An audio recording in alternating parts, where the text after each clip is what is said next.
दोस्तों नमस्कार, स्वागत है आप सबका अपना चैनल 10th मस्ती में। कल हम वीडियो बनाए थे सीटेट के लिए पर्यावरण अध्ययन से, जिसमें कुछ जानवर जैसे बाघ, शेर और हाथी के विषय में बताए थे। आज हम और भी कुछ जानवरों के विषय में बताने जा रहे हैं जो परीक्षा की दृष्टि से काफ़ी महत्वपूर्ण है, इम्पोर्टेंट है, बहुत ही वीवीआई है। तो चलिए हम शुरुआत कर लेते हैं गैंडा से। क्या है? गैंडा। तो गैंडा क्या होता है? देखिए यही है, क्या है? गैंडा। गैंडा यानी गैंडा। गैंडा क्या होता है? गैंडा के विषय में हम जानेंगे और एक एक पॉइंट हम कवर करेंगे गैंडा के विषय में जो परीक्षा में पूछे जाते हैं, और इससे ज़्यादा कुछ भी पॉइंट नहीं आने वाला है। तो चलिए देख लेते हैं कि गैंडा या पृथ्वी के ऊपर यानी स्थल मंडल में पाए जाने वाला दूसरा सबसे बड़ा जानवर है। पहला क्या है? स्थल मंडल पर पाया जाने वाला हाथी है, और दूसरा सबसे बड़ा जानवर क्या हो सकता है स्थल मंडल पर? वो है गैंडा। तो और गैंडा की आयु लगभग 50 साल की होती है। कितनी होती है? 50 साल की होती है। गैंडा की आयु लगभग कितनी होती है? 50 साल होती है। गैंडा की आयु लगभग कितनी होती है? 50 साल होती है। और गैंडा के सींग, देखिए यही है गैंडा, और गैंडा के सींग इसके नाक के ऊपर होते हैं। क्या होते हैं? पूछ देगा किस पशु के नाक के ऊपर सींग पाए जाते हैं, तो यही होगा, गैंडा के नाक के ऊपर सींग पाया जाता है।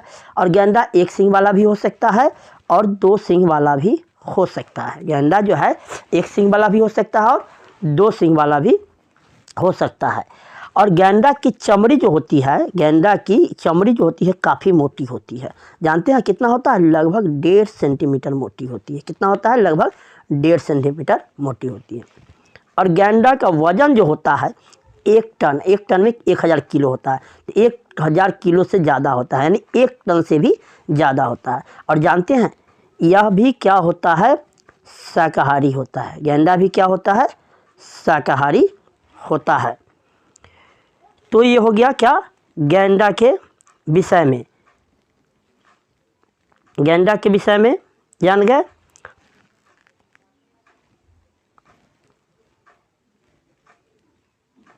अब आप जानेंगे एक एक करके कि जिराफ।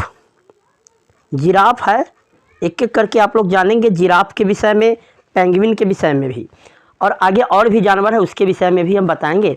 तो चलिए हम जिराफ को जान लेते हैं। देखिए जिराफ जो होता है क्या होता है, जिराफ के विषय में हम जानने का प्रयास करेंगे। देखिए यही जिराफ है, और जिराफ जो होता है पृथ्वी का सबसे ऊंचा जानवर। उस जगह जिराफ के विषय में आप क्या जानते हैं, कौन सा कथन सत्य है, इसमें से 2-3 पॉइंट दे देगा और आप जानिएगा तो आप सही टिक करके आ सकते हैं। तो जिराफ जो होता है पृथ्वी का सबसे ऊंचा जानवर होता है। इसकी ऊंचाई लगभग 5 मीटर होती है। जिराफ की आयु लगभग 25 साल की होती है। और जिराफ जो होता है एक दिन में एक बड़ा जिराफ लगभग 45 किलो पत्तियां और घास खा जाता है। और जब यह चलता है तो जानते हैं इसके दोनों, एक तरफ के दोनों पर एक साथ जो है आगे बढ़ते हैं, और इसके बाद दूसरी तरफ के दोनों पर आगे बढ़ते हैं। यानी जिराफ के बारे में है कि जब यह चलता है तो इसके एक साथ जो है दोनों पैर आगे बढ़ते हैं, तब दूसरी तरफ के दोनों पैर जो है आगे बढ़ते हैं। आगे है कि यह बहुत ही कम सोता है। यह क्या है? बहुत ही कम सोता है। यानी जिराफ जो है बहुत कम सोता है, सिर्फ दिन में 2 घंटे सोते हैं। सिर्फ दिन में कितने घंटे सोते हैं? 2 घंटे सोते हैं। तो जिराफ के विषय में जान गए। जिराफ के विषय में जो पॉइंट हम अभी बताए हैं, इससे ज़्यादा कुछ भी परीक्षा में नहीं पूछे जाते हैं। चलिएगा अब आपको बता रहे हैं कि पेंगुइन क्या होता है। पेंगुइन, तो पेंगुइन जो होता है, पेंगुइन के विषय में जानिए। यही है, क्या है? पेंगुइन है। पेंगुइन के विषय में हम आपको बताने जा रहे हैं। तो पेंगुइन जो है यह न उड़ने वाला पक्षी है। सुने होइएगा पक्षी का नाम, लेकिन सब पक्षी लगभग उड़ता है, पेंगुइन जो है नहीं उड़ता है। यह पानी में तैर सकता है, उड़ तो नहीं सकता है लेकिन पानी में तैर सकता है। यह बर्फीले इलाकों में पाया जाता है। कौन? पेंगुइन जो होता है बर्फीले इलाकों में पाया जाता है। और पेंगुइन जो है अंडे देता है। और नर पेंगुइन जो होते हैं अंडे की देखभाल करता है और यह समूह में रहता है। पेंगुइन जो है क्या है, देखते हैं, झुंड में रहता है, यानी समूह में रहता है। तो पेंगुइन के विषय में जान गए। अब चलिए, अब हम व्हेल के बारे में जा रहे हैं। व्हेल मछली का नाम आप लोग सुने होइएगा, व्हेल के विषय में।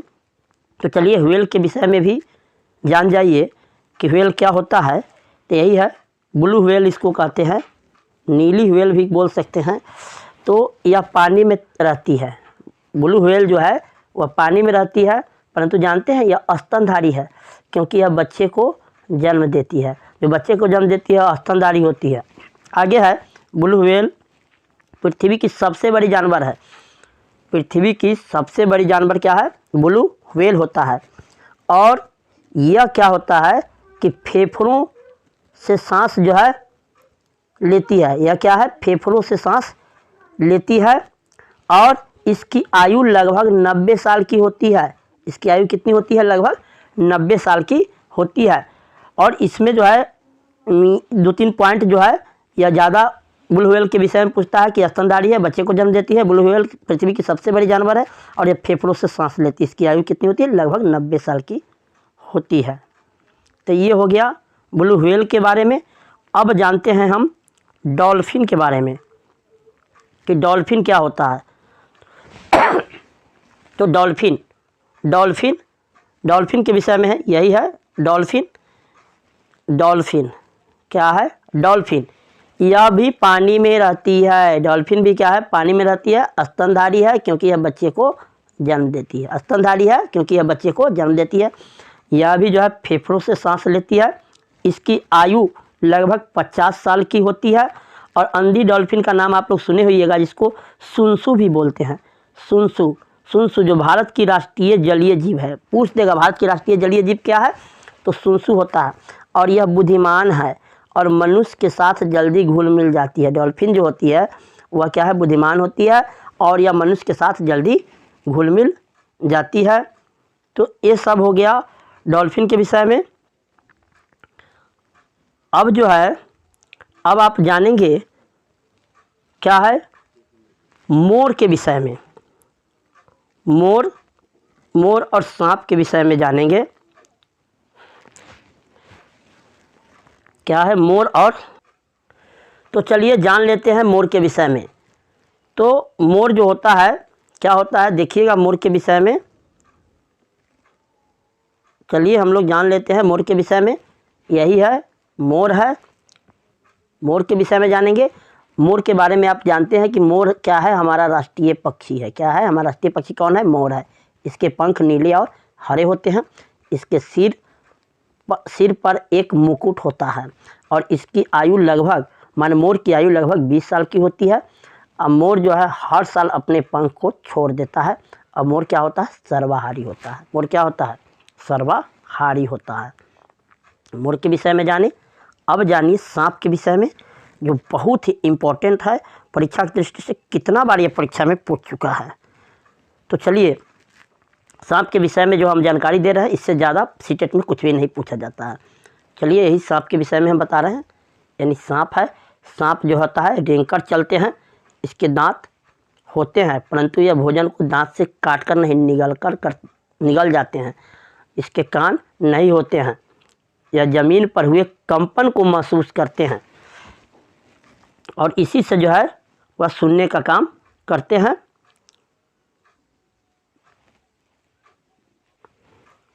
तो और सांप जो होते हैं मांसाहारी होते हैं। सांप क्या होते हैं, मांसाहारी होते हैं। सांप मांसाहारी होते हैं और ये अपने, सांप जो होते हैं अपने 2 खोखले दांतों का प्रयोग जहर निकालने के लिए करते हैं। हमारे 2 खोखले दांत से ही वह जहर निकालने का काम करते हैं।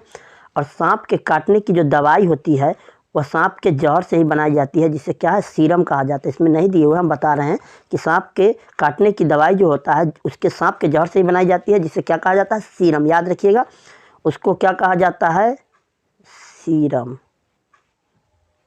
उसे क्या कहा जाता है, सीरम कहा जाता है। सांप जो काटने की जो दवाई बनाई जाती है सांप के जहर से ही बनाई जाती है, उसको क्या कहते हैं, सीरम कहते हैं।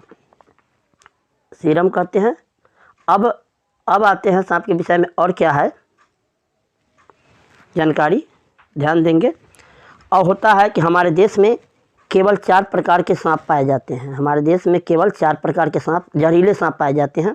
और ये है नाग, जिसको कोबरा भी लोग बोलते हैं, दुबोइया है, करैत है और अफाई है। याद रखिएगा, कई बार रिपीट हो गया है क्वेश्चन यह। हमारे देश में केवल 4 प्रकार के जहरीले सांप पाए जाते हैं, नाग, कोबरा, दुबैया, करैत और अफाई।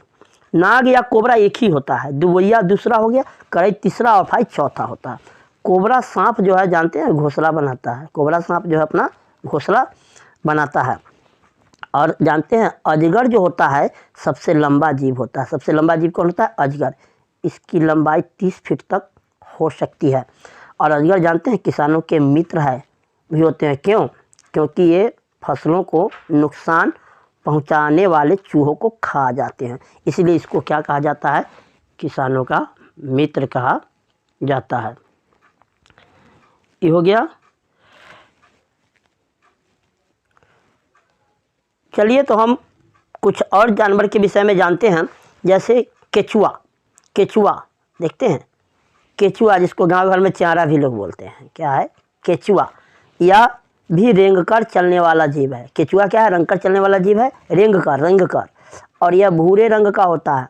केचुआ की आयु लगभग 8 साल तक होती है और केचुआ की लंबाई 14 इंच तक हो सकती है। केचुआ जो होते हैं बारिश के मौसम में ज़मीन पर आ जाते हैं और ये मिट्टी खाते हैं। जानते हैं केचुआ क्या है? मिट्टी खाते हैं और ज़मीन को भुरभुरा कर उसे उपजाऊ बनाते हैं। क्या है? भुरभुरा कर क्या करते हैं? उसको उपजाऊ बनाते हैं। क्या है? उपजाऊ बनाते हैं। उसे भुरभुरा करके क्या करते हैं? उसको उपजाऊ बनाते हैं। माने मिट्टी को खाते हैं और ज़मीन को भुरभुरा करके क्या है? उसे उपजाऊ बनाते हैं। और ये भी जो होते हैं किसानों के मित्र होते हैं। ये भी किसानों के मित्र होते हैं, क्योंकि जब ये मिट्टी को भुरभुरा करते हैं तब हवा उसमें चली जाती है और जो फसलों के लिए काफ़ी लाभदायक होती है। तो इसलिए किसानों का मित्र भी इसे कहा गया है। क्या है? किसानों का मित्र, यानी क्या है? किसानों का मित्र भी इसे कहा गया है। किसको? यानी केचुआ को किसानों का मित्र भी कहा जाता है। तो ये सब पॉइंट जो है परीक्षा की दृष्टि से काफ़ी महत्वपूर्ण है, इसको याद रखेंगे। चलिए और भी हम कुछ जानवरों के विषय में जानते हैं। जानवरों में अब आते हैं चिंपैंजी की ओर। चिंपैंजी क्या है? चिंपैंजी की ओर आते हैं। देखिएगा, यही है चिंपैंजी। चिंपैंजी भी बोलते हैं, चिंपैंजी भी बोलते हैं। और जानते हैं कि यह सबसे होशियार जानवर होता है। क्या होता है? यह चिंपैंजी जो होता है सबसे होशियार यानी चालाक होता है। यह क्या है? चालाक भी हम कह सकते हैं। यह सबसे क्या होता है? चालक नहीं, चालाक होता है, यानी सबसे होशियार जानवर होते हैं। और ये समूह में रहते हैं। चिंपैंजी भी क्या है? समूह में रहते हैं, जिसमें 30 से लेकर 80 सदस्य हो सकते हैं। समूह का मुखिया जो होता है सबसे बड़ा नर चिंपैंजी होता है। समूह का जो मुखिया होता है, मेन हेड लीडर जिसको कहते हैं, सबसे बड़ा क्या होता है? नर होता है। चिंपैंजी की आयु जो होता है 50 साल तक होती है। और ये भी क्या होते हैं? सर्वाहारी होते हैं। क्या होते हैं? सर्वाहारी होते हैं। क्या होते हैं? सर्वाहारी होते हैं। क्या होते हैं? सर्वाहारी होते हैं। तो चिंपैंजी के विषय में जान गए। अब आते हैं कुछ और जानवर है, अब बहुत कम बचा हुआ है जो परीक्षा में पूछे जाते हैं। और एक जानवर है जो बहुत ही इम्पोर्टेंट है, कई बार परीक्षा में रिपीट हो चुका है, और वो जानवर है, उसके बारे में हम बता रहे हैं। वो जानवर का नाम है स्लॉथ। क्या है? वह स्लॉथ होता है। स्लॉथ कई बार जो है पूछ देता है। तो स्लॉथ जो होता है वह भालू जैसा दिखता है। कैसा दिखता है? दिखने में कैसा लगता है? भालू की तरह। और जानते हैं यह रात्रिचर होता है। स्लॉथ जो होता है रात्रिचर है और दिन में सोता है, लगभग 18 घंटे सोता है। इसलिए इसको समझिए ना, कुंभकर्ण हुआ। क्या होगा? कुंभकर्ण की भांति यह सोता है। क्या है? जानते हैं? देखे हैं? कुंभकर्ण क्या है? कुंभकर्ण कर्ण की तरह यह सोता है, कुंभकर्ण की तरह यह क्या करता है, सोता है। यानी कितना, 18 घंटे। और वो भी क्या जानते हैं, पैरों पर यह उल्टा लटक कर सोता है। स्लॉथ जो होता है पैर पर उल्टा लटक कर सोता है और इसकी आयु लगभग 40 साल की होती है। और यह एक अच्छा तैराक होता है। यह क्या होता है, एक अच्छा तैराक होता है। जानते हैं, स्लॉथ जो होता है एक अच्छा तैराक होता है और ये पेड़ों के पत्ते खाते हैं और कीड़े मकोड़े को भी खा जाते हैं। देखिए परीक्षा में आपको पूछता है, कई बार प्रश्न पूछ चुका है कि स्लॉथ के विषय में कौन सा कथन सत्य है। जैसे कि तो इसमें होगा क्या, भालू जैसे दिखता है और रात्रिचर होता है। यह लगभग जानते हैं 18 घंटे सोता है, पेड़ों पर उल्टा लटक कर सोता है। इसकी आयु लगभग 40 साल की होती है। यह अच्छा तैराक भी है और पेड़ के पत्ते खाते हैं और कीड़े मकोड़े को भी खाते हैं। तो मुझे उम्मीद है कि स्लॉथ के विषय में इससे ज़्यादा परीक्षा में सीटेट में कुछ भी पूछे नहीं जाते हैं। चलिए अब सारे जानवरों के विषय में हम लगभग बता दिए, लेकिन कुछ ऐसे भी जानवर होते हैं जो शीत निद्रा, क्या होता है, शीत निद्रा में चले जाते हैं। जैसे कुछ जानवर होते हैं जो ठंड के मौसम में बिल्कुल दिखाई नहीं देते हैं। ठंड के मौसम में क्या होता है, बिल्कुल जैसा भी है बिल्कुल दिखाई नहीं देते हैं। वे पूरी सर्दी अपने आश्रय में सोते हैं, यानी आराम फरमाते हैं, रहते हैं। इस शीत निद्रा कहा जाता है। जैसे हो जाएगा बिच्छू है, सांप है, छिपकली है, भालू है, ये सब क्या होते हैं, शीत निद्रा में चले जाते हैं। तो मुझे उम्मीद है कि जानवरों के विषय में जो हम जानकारी दिए हैं वह परीक्षा की दृष्टि से काफ़ी महत्वपूर्ण है और इससे बहुत सारे प्रश्न जो है NCERT से आने वाले हैं। तो इस तरह की और भी वीडियो देखना चाहते हैं तो मेरे चैनल को सब्सक्राइब करें, दोस्तों से शेयर करें। मिलते हैं अगले वीडियो में। Thank you for watching.